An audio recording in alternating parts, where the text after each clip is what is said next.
The summer's calling. Hi guys, welcome back to my channel. So this is another Game of Thrones talk, and we just finished the last episode of the series. So let's spill some tea.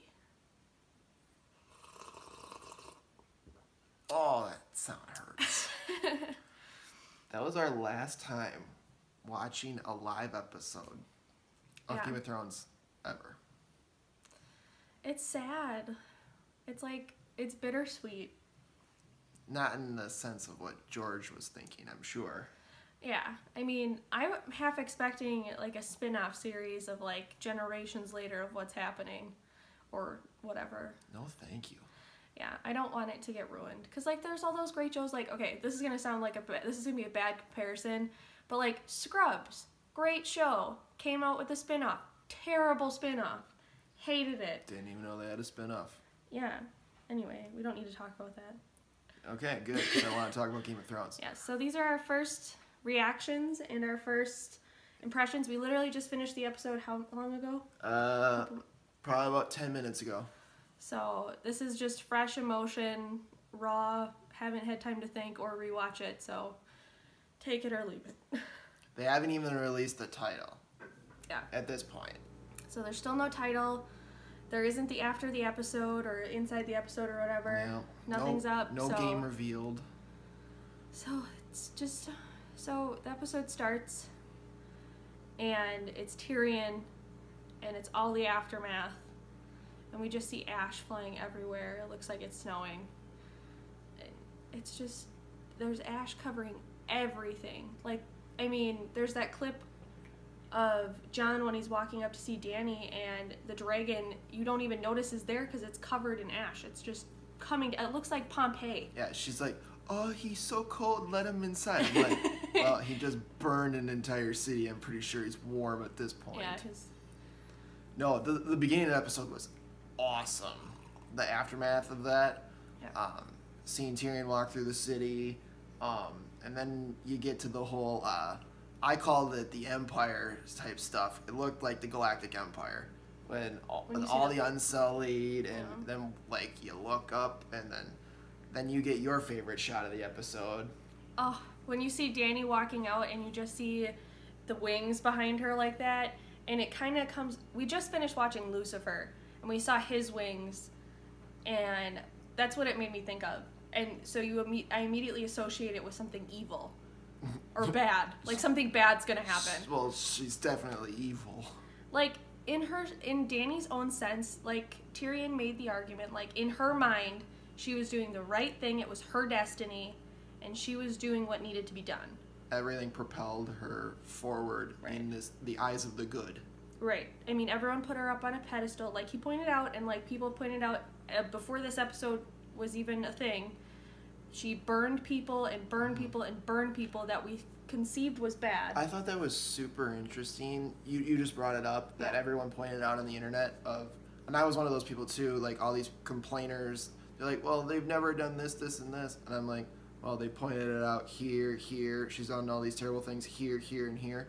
But it was very interesting in the episode itself. They told us that too.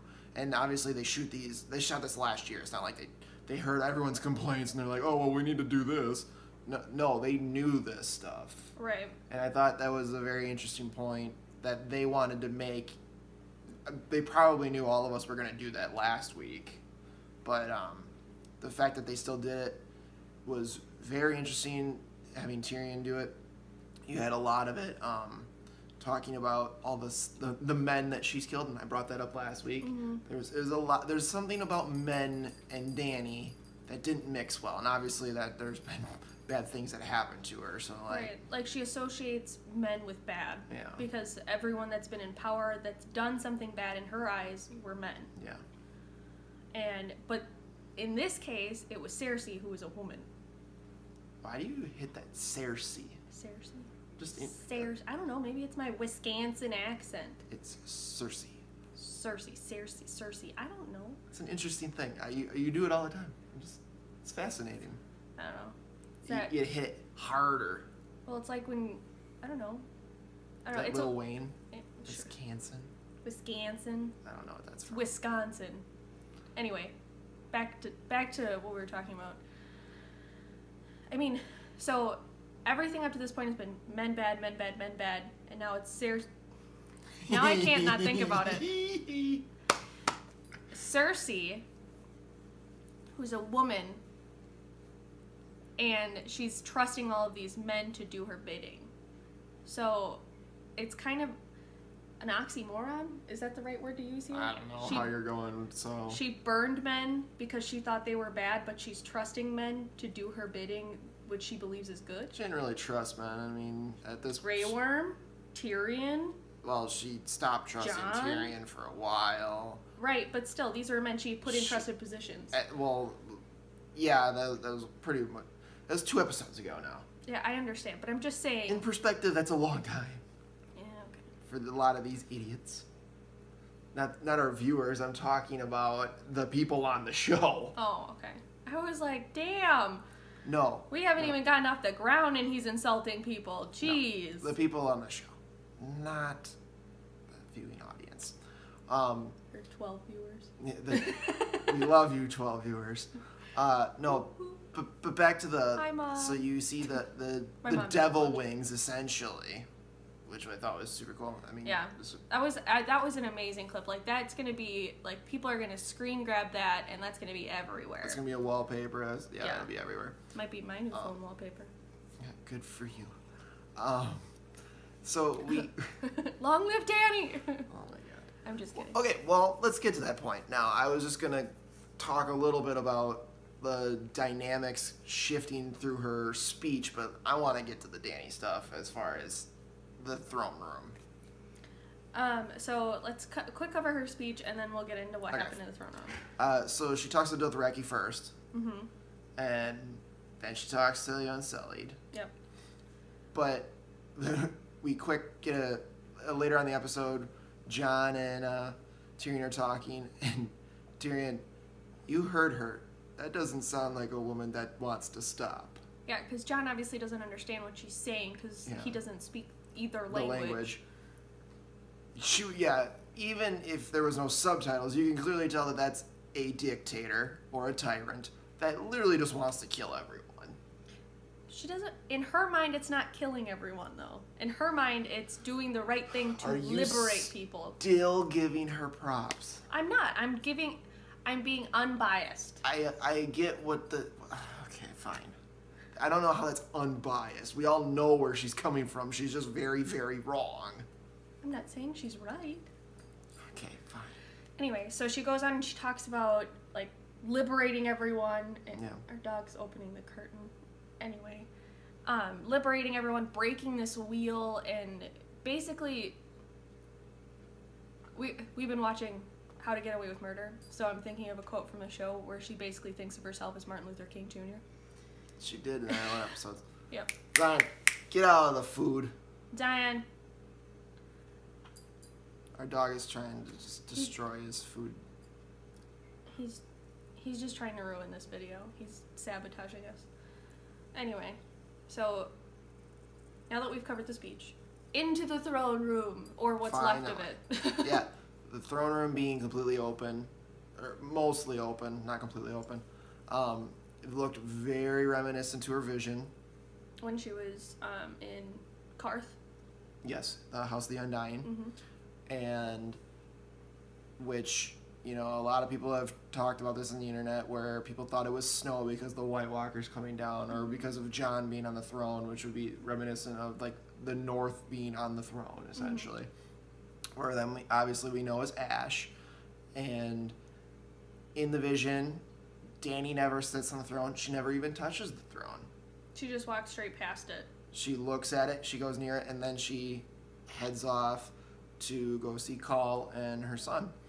And the very interesting thing in the actual episode that just happened is she did touch the throne. She grabbed one of the swords, or what are they called? Handles? I know what you're trying I'm not a swordsman, so I don't know anything like that. Sorry, babe, I can't really fight for us. I have a bat.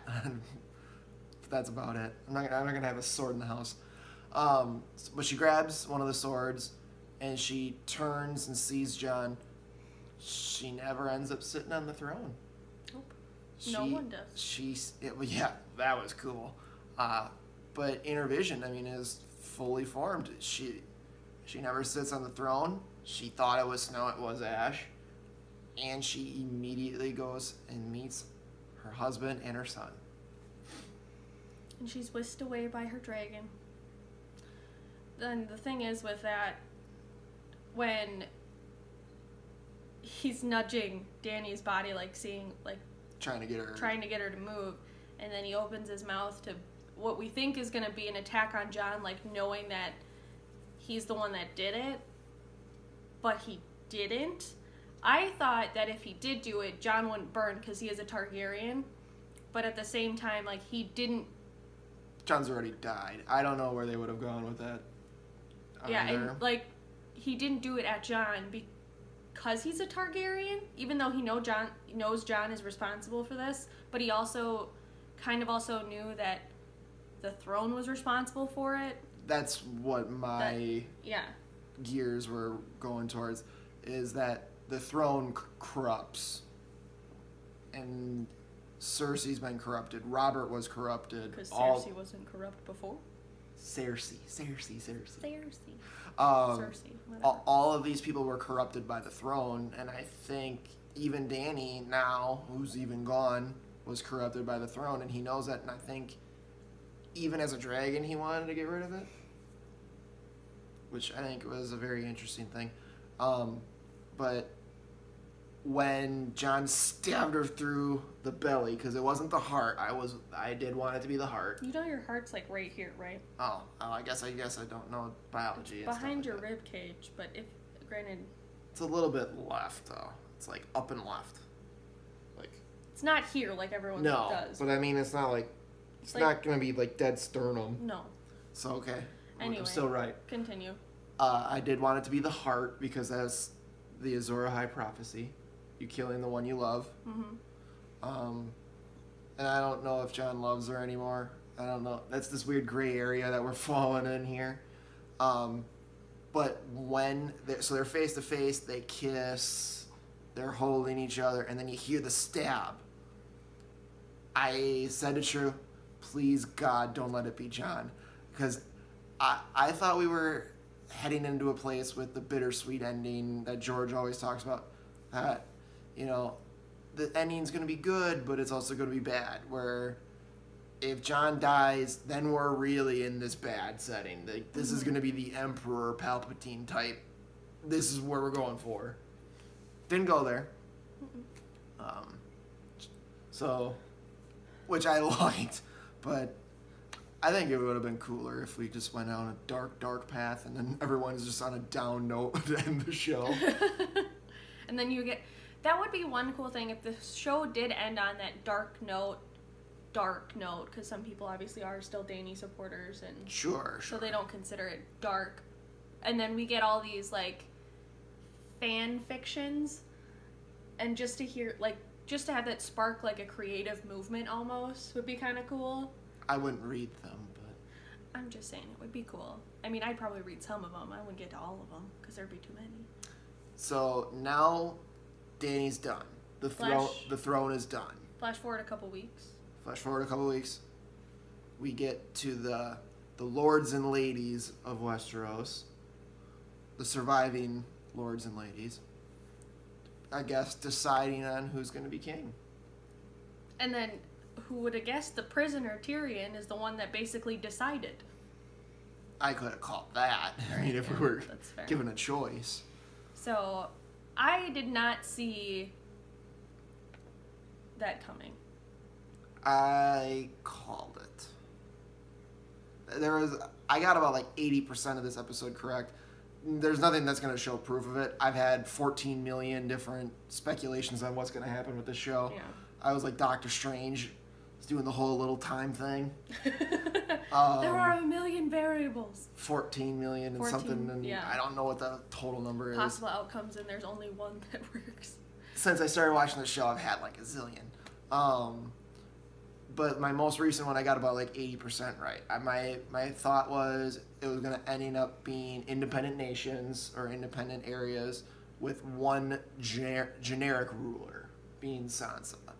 And Sansa still ended up being like, you know, Queen of the North, ruler, and yeah. she was an independent ruler. But seeing all of them decide on an actual king, and then for obviously the big reveal of this episode being What's the big reveal? Bran. Oh, How was that not the big reveal? him being king? Yeah. Oh, yeah, I guess that is the big reveal. I was like, I don't know where you're going with Apparently this is too late for her. It is. It's way past my bedtime. Anyway, so yeah, Bran's dubbed king. And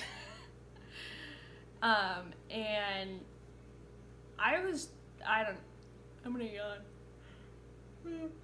I was underwhelmed with it, but I was shocked. Vegas had him at, I think it was minus 500. He was the odds-on favorite to be on the Iron Throne at the end. I think he had like some like 83% possibility of His being. sassy comment, "Why do you think I'm here? Yeah. Why do you think I came all this way?" That was a weird line. Yeah. Not gonna lie to you. So someone leaked that to Vegas, clearly. It was another one of those, like, Kit Harington got pulled over and told the cop that he wasn't dead. He did that? Yeah, you never saw that interview? No. Yeah, he got pulled over by a cop, and the cop was like, it was the end of the season when he was dead, and he goes, "So are you really dead?" And he goes, "No," and then he let him off. Pop question. Do you know what season that was? No, I don't know any season He number. died season 5. 5, okay. I just know sequential episodes. Do you know who the last person to stab him was? Ollie. Okay. I know At least that. we got 1 and 2. Not that, though. Yeah, so Bran being king is... Bran the Broken. Bran the Broken. That was also an interesting take. I mean, it's not just Bran Stark. He's Bran the Broken. Like, he's literally broken. And, like, Tyrion made a good point, though. Like, his story is a good story. It's a great story. However, there is one person that has the better story. Who? Jon Snow. Jon Snow. The king in the north. Explain to me, okay.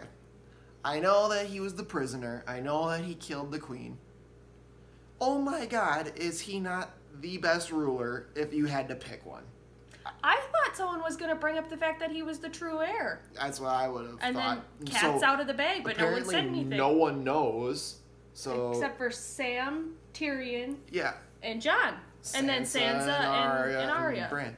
Who the hell was Varys sending notes to? Because clearly no one got the memo. Yeah. Because he should be the king. Because like I said, we saw him write that note, and then a couple scenes later, we see him writing another note, but he burns that one. What happened to the first one? I don't know. That's an unfinished story. But as far as the story goes, out of the two, Bran, I think, has a lesser story than Jon. Obviously, we got to see more with Jon. I'm not a Bran fan, and nor is probably anyone a Bran fan.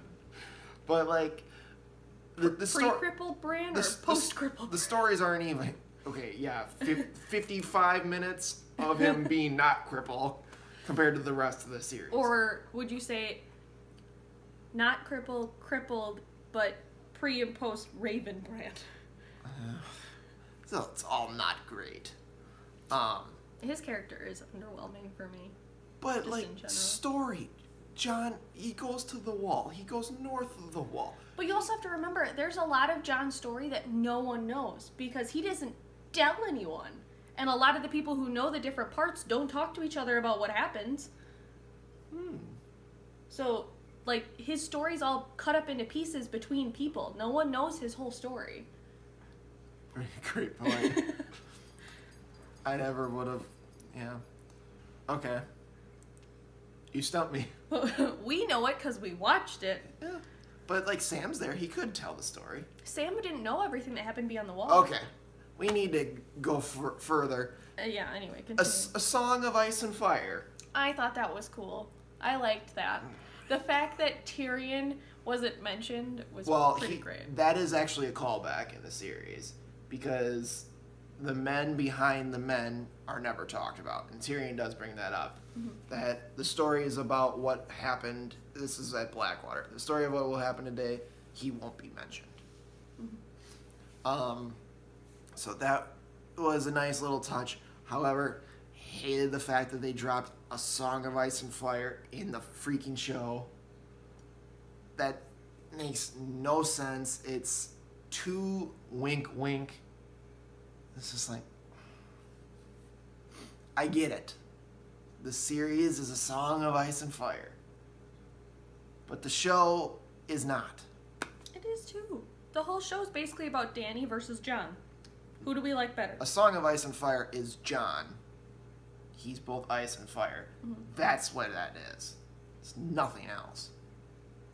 If anyone tries to prove me differently, you can go into the comments section, but like, it's very distinctly about John.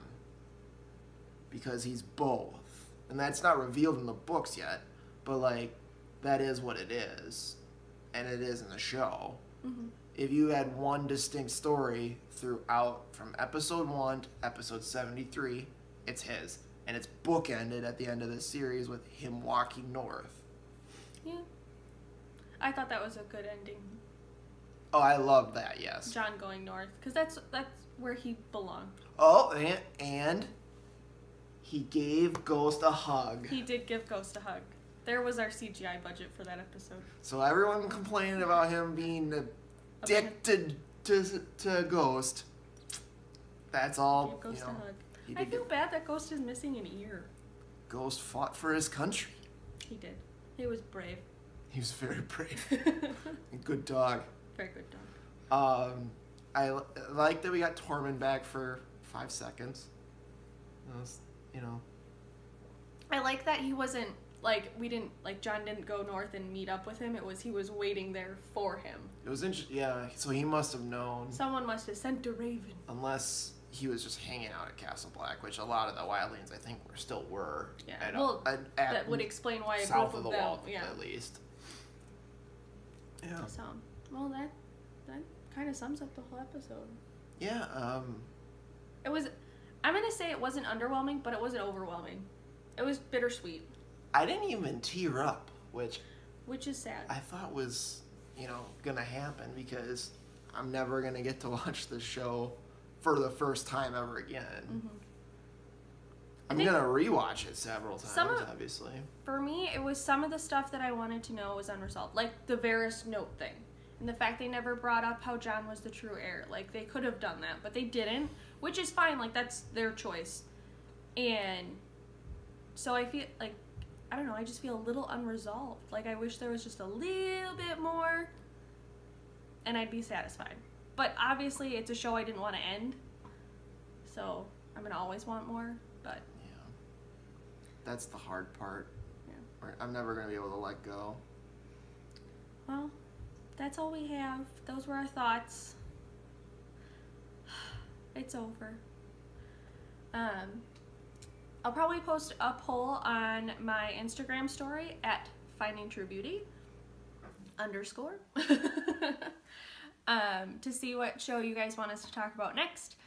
And I'll keep doing these on the weekly then. So thanks for being a nice audience and listening to us rant about Game of Thrones. I mean, I'll rant about it more if people want me to.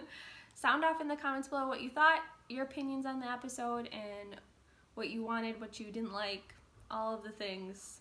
And don't forget to hit that subscribe button and give this video a thumbs up. So, thank you guys. Bye.